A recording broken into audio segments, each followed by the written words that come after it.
નમસ્કાર મિત્રો, હું રાજેશ ભાસ્કર આપ સૌનું યુટ્યુબમાં આપણી આ ચેનલ પર સ્વાગત કરું છું. મિત્રો, આજે આપણે તારીખ 1 નવેમ્બર 2025ના કેટલાક મોસ્ટ ઇમ્પોર્ટન્ટ કરંટ અફેર અને અગાઉની પરીક્ષામાં પૂછાયેલા કેટલાક ઇમ્પોર્ટન્ટ પ્રશ્નો વિશે ડિટેલમાં ચર્ચા કરીશું, જે આપને આવનારી પરીક્ષા માટે ખૂબ જ ઉપયોગી સાબિત થશે. તો મિત્રો, આપ આ ચર્ચા સાથે જોડાઈ રહેજો અને વિડીયોને પહેલેથી લઈને છેલ્લે સુધી પૂરેપૂરો જોવાનો આગ્રહ રાખજો. તો ચલો મિત્રો, શરૂ કરીએ.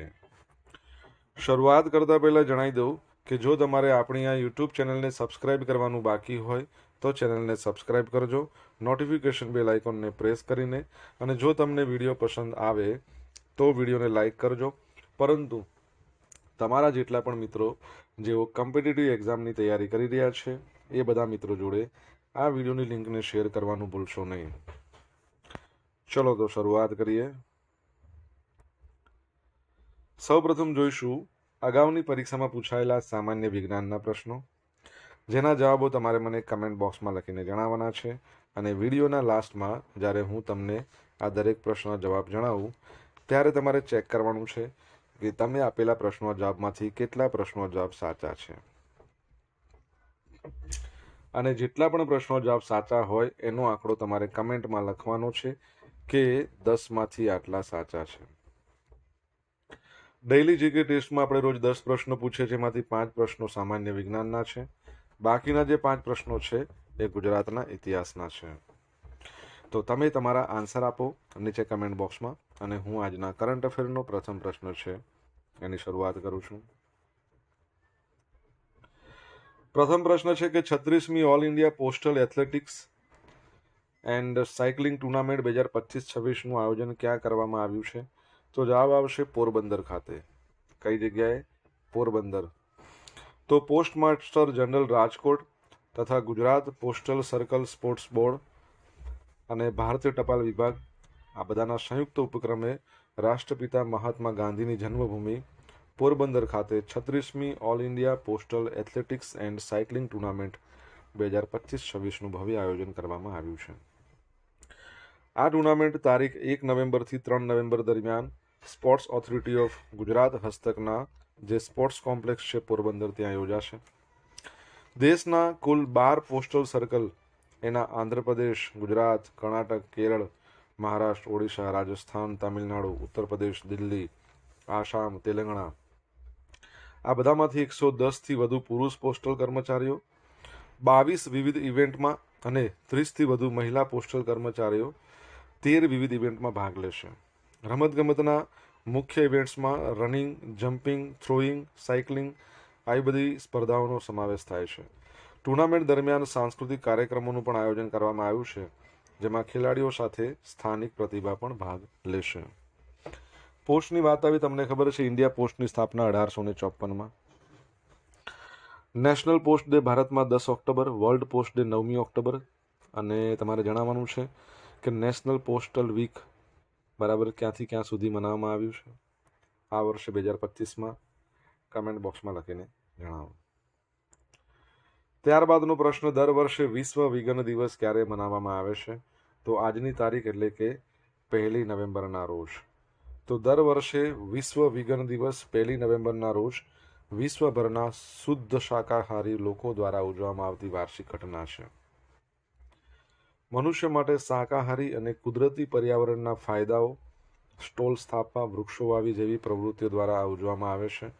ધ વિગન સોસાયટીની સ્થાપનાની 50મી વર્ષગાંઠ અને વિગન શબ્દોની યાદમાં 1994માં યુકેમાં ધ વિગન સોસાયટીના અધ્યક્ષ લુઈસ વોલિસ દ્વારા આ ઇવેન્ટની સ્થાપના કરવામાં આવી હતી. વિગન એટલે કેવા પ્રકારના લોકો?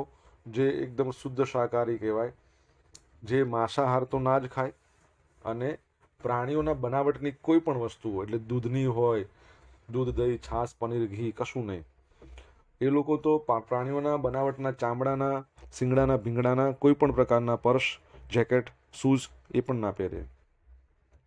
એ લોકો તો પ્રોત્સાહન પણ નથી આપતા કે પ્રાણીઓને સર્કસમાં ટ્રેન કરવામાં આવે, શો એમના દ્વારા કરવામાં આવે. એ લોકોને વિગન કહેવાય છે. ઓકે.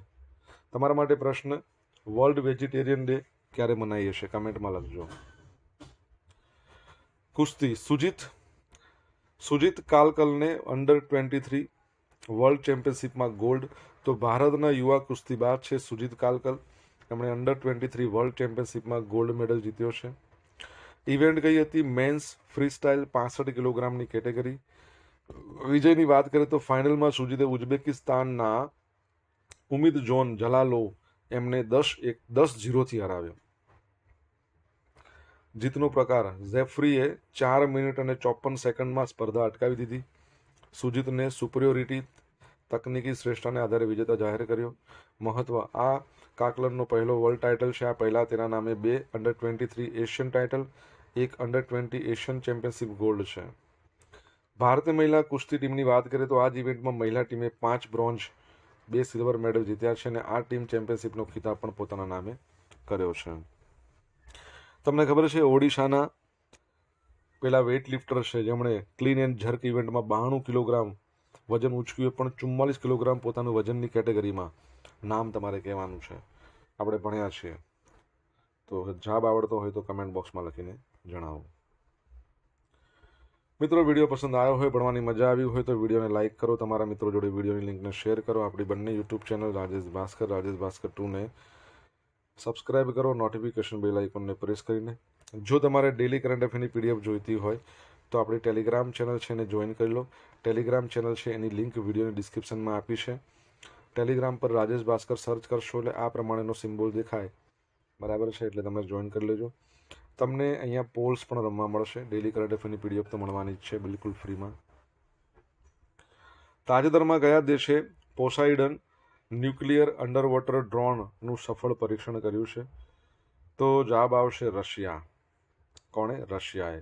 તો રશિયાના જે રાષ્ટ્રપતિ છે ને વ્લાદિમીર પુતિન, એમણે પોસાઇડનના સફળ પરીક્ષણની જાહેરાત કરી છે, જે વ્યૂહાત્મક સંરક્ષણ અને દરિયા યુદ્ધમાં એક મોટો વિકાસ દર્શાવે છે. પોસાઇડન ન્યુક્લિયર અંડર વોટર ડ્રોનની આપણે વાત કરીએ તો અગાઉ તે સ્ટેટસ 6 તરીકે જાણીતું હતું. તે એક ન્યુક્લિયર આર્મ્ડ સ્વાયત્ત અંડર વોટર વ્હીકલ છે. પુતિનના જણાવ્યા અનુસાર પોસાઇડન એક અનોખું હથિયાર છે, એને અવરોધવું અશક્ય છે. તે અત્યંત ઊંડાણ અને ગતિએ મુસાફરી કરે છે, જે હાલની એન્ટી સબમરીન સંરક્ષણ પ્રણાલીઓ માટે અવરોધવું અશક્ય બનાવે છે. ન્યુક્લિયર પાવર, આ હથિયાર પ્રથમ વખત ન્યુક્લિયર પાવર પર કાર્ય થયું છે, જે એક વિશાળ સફળતા છે. તેનું રિએક્ટર પરંપરાગત સબમરીન કરતાં 100 ગણું નાનું છે. વિનાશક શક્તિ, તે રશિયાની સરમત ઇન્ટરકોન્ટિનેન્ટલ બેલેસ્ટિક મિસાઇલ કરતાં પણ વધુ વોરહેડ વહન કરી શકે છે. અસર, તે કિનારાની નજીક વિસ્ફોટ કરવા માટે ડિઝાઇન કરેલ છે, જેનાથી રેડિયોએક્ટિવ સુનામી પેદા થઈ શકે છે, જે મોટા દરિયાકાંઠાના શહેરોને રહેવા લાયક નહીં રહે એવા બનાવી શકે છે. નવી સંરક્ષણ ફિલસૂફી, આ પરમાણુ સંરક્ષણની ફિલસૂફીમાં બદલાવ લાવે છે, કારણ કે તે પરંપરાગત મિસાઇલ સંરક્ષણ પ્રણાલીને બાયપાસ કરે છે. હવે આમાં સંકેત શું છે કે યુક્રેન પણ વધતા તણાવ વચ્ચે આ જાહેરાત કરવામાં આવી છે. રશિયા દ્વારા વ્યૂહાત્મક સંકેત આપવાની પેટર્ન દર્શાવે છે. અગાઉ બ્યુરેવેસ્નિક ક્રૂઝ મિસાઇલનું પણ સફળ પરીક્ષણ થયું હતું, તમને ખબર હોય, આપણે ભણ્યા હતા. મને કહો, આ બ્યુરેવેસ્નિક ક્રૂઝ મિસાઇલ છે એની આ જે મિસાઇલ છે એની રેન્જ કેટલી છે? કમેન્ટ બોક્સમાં લખીને જણાવો.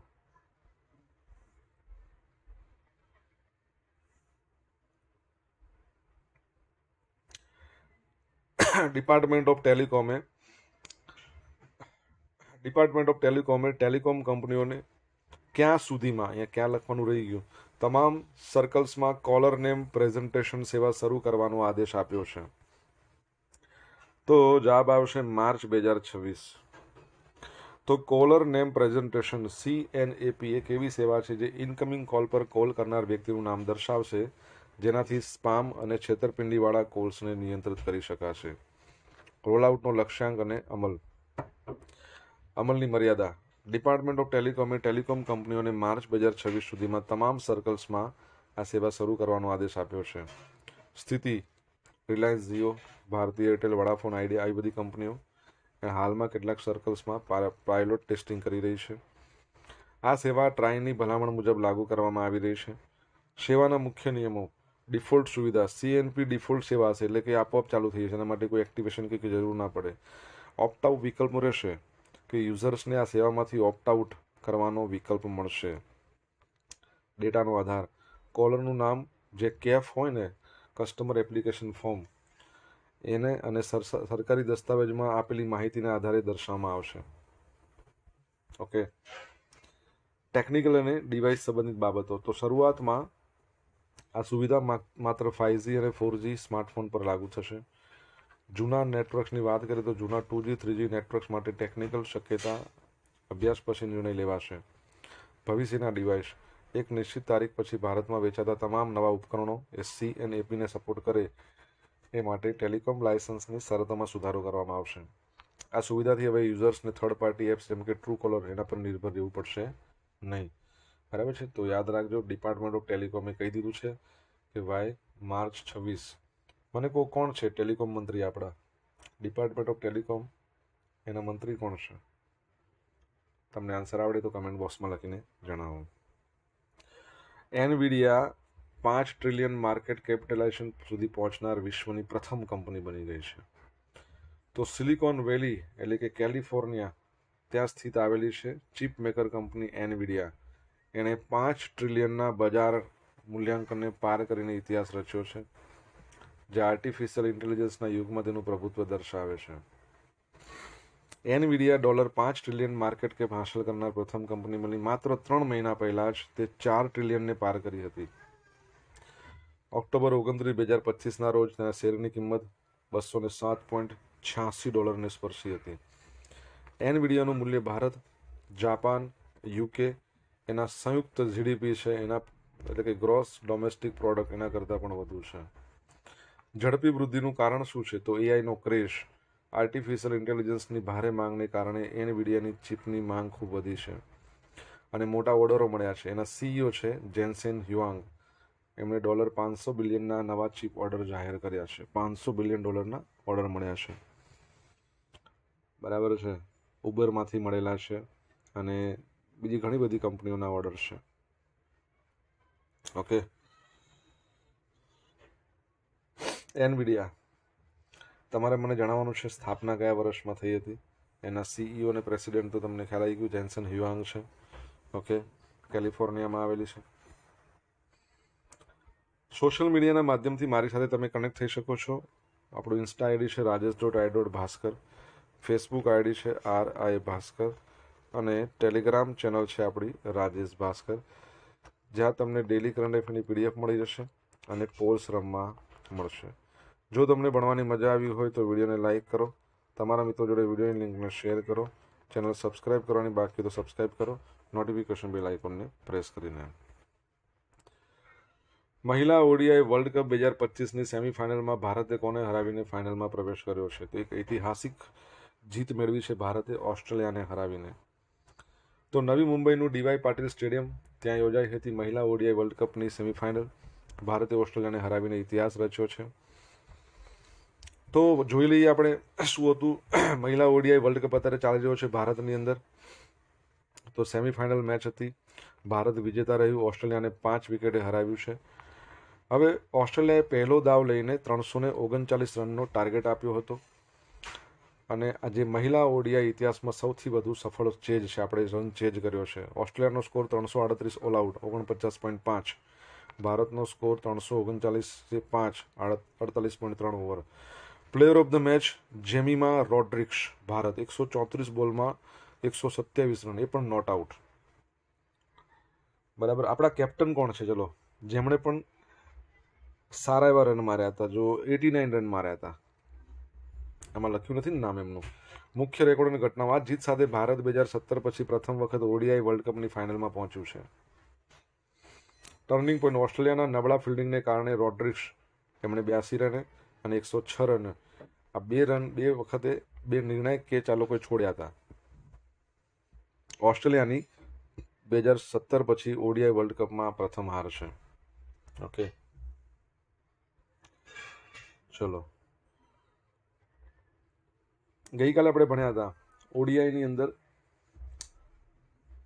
મેન્સની અંદર ક્રિકેટરમાં નંબર 1 પર આવ્યા છે રોહિત શર્મા, 38 વર્ષની એજ. યાદ રાખજો, પહેલી વખત આ બન્યા છે.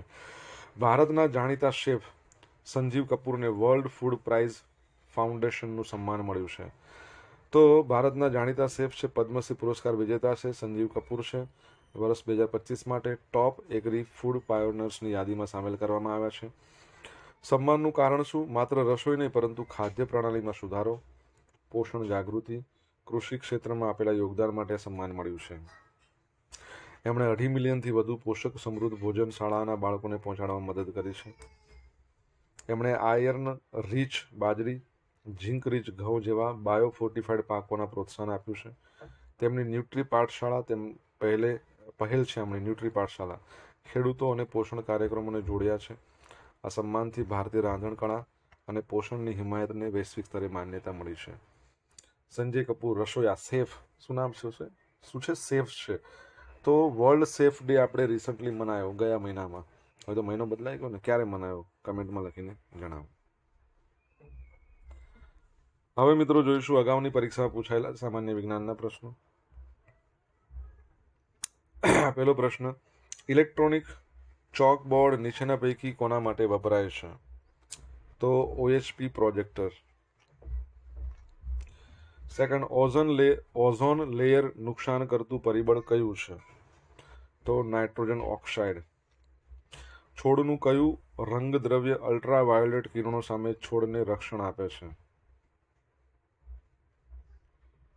શું આવશે? અલ્ટ્રાવાયોલેટ કિરણો સામે છોડને રક્ષણ આપે છે ક્લોરોફિલ. ભારતના વાતાવરણમાં મિથેન ગેસનો મુખ્ય સ્ત્રોત કયો છે? ડાંગરની કેરીઓ.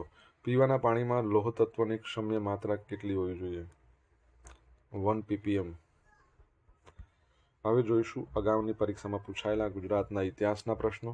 પહેલો પ્રશ્ન, ગાંધીજીની યાદમાં ગુજરાતમાં મીઠાના ડુંગર કયા શહેરમાં બનાવવામાં આવેલો છે? તો ગાંધીજીની યાદમાં મીઠાનો ડુંગર ગાંધીનગરમાં. દિલ્હી સલ્તનતના સુલતાન જેણે અણહિલવાડનો નાશ કર્યો અને ગુજરાતને દિલ્હી સાથે જોડી દીધું, આ ગુજરાત 14મી સદીમાં તેના નિયંત્રણ હેઠળ હતું, એ સુલતાન કોણ હતો? તો અલાઉદ્દીન ખિલજી.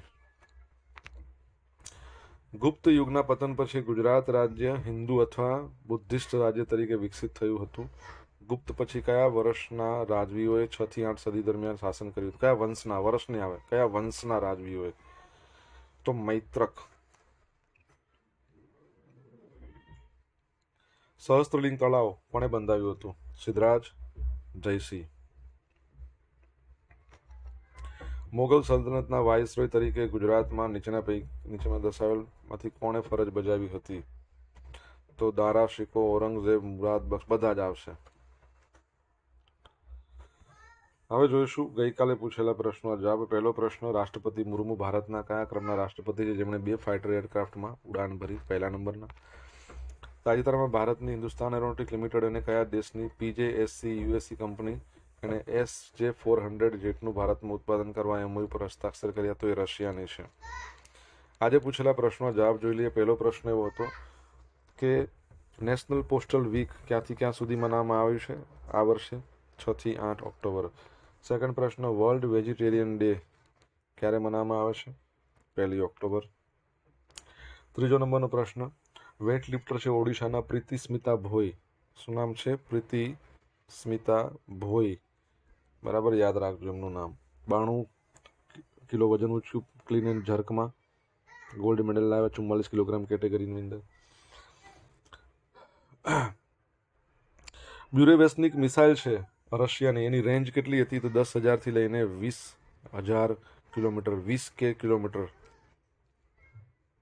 5મા નંબરનો પ્રશ્ન, ટેલિકોમ મંત્રી આપણા કોણ છે? જ્યોતિરાદિત્ય સિંધિયા. 6ઠ્ઠા નંબરનો પ્રશ્ન શું છે? એનવીડિયાની સ્થાપના 1993. 7મા નંબરનો પ્રશ્ન, ભારતીય મહિલા ODI ટીમના કેપ્ટન હરમનપ્રીત કૌર. 8મા નંબરનો પ્રશ્ન, વર્લ્ડ શેફ ડે એટલે રસોઈયા માટેનો દિવસ 20મી ઓક્ટોબર. હવે જોઈશું ગઈકાલના કરંટ અફેરમાંથી પૂછેલા કેટલાક ઇમ્પોર્ટન્ટ પ્રશ્નો જેના જવાબો તમારે કમેન્ટમાં લખવાના. પહેલો પ્રશ્ન, ગુજરાત સરકાર દ્વારા વર્ષ 2025-26 માટે ક્લાઇમેટ ચેન્જ એવોર્ડ હેઠળ શૈક્ષણિક સંસ્થા શ્રેણીમાં પ્રથમ વિજેતા શાળા કઈ છે? સેકન્ડ પ્રશ્ન, કોના દ્વારા ઉત્તર પ્રદેશના ઇન્દિરાપુરમ સ્થિત યશોદા મેડિસિટીનું ઉદ્ઘાટન કરવામાં આવ્યું? જવાબ આવડે તો કમેન્ટ બોક્સમાં લખીને જણાવજો. તો આ હતા આજના દિવસના કેટલાક મોસ્ટ ઇમ્પોર્ટન્ટ કરંટ અફેર. સાથે આપણે જોયું અગાઉની પરીક્ષામાં પૂછાયેલા ઇમ્પોર્ટન્ટ પ્રશ્નોના જવાબોની સાથે. આશા રાખું બધાને ભણવાની મજા આવી હશે. મજા આવી તો વિડીયોને લાઇક કરો, તમારા મિત્રો જોડે વિડીયોની લિંકને શેર કરો. આપણી બંને યુટ્યુબ ચેનલ રાજેશ ભાસ્કર 2ને સબસ્ક્રાઇબ કરો, નોટિફિકેશન બેલ આઇકોનને પ્રેસ કરીને. તો મિત્રો thank you so much for watching this video. Have a nice day. જય હિન્દ, જય ભારત, જય જય ગરવી ગુજરાત.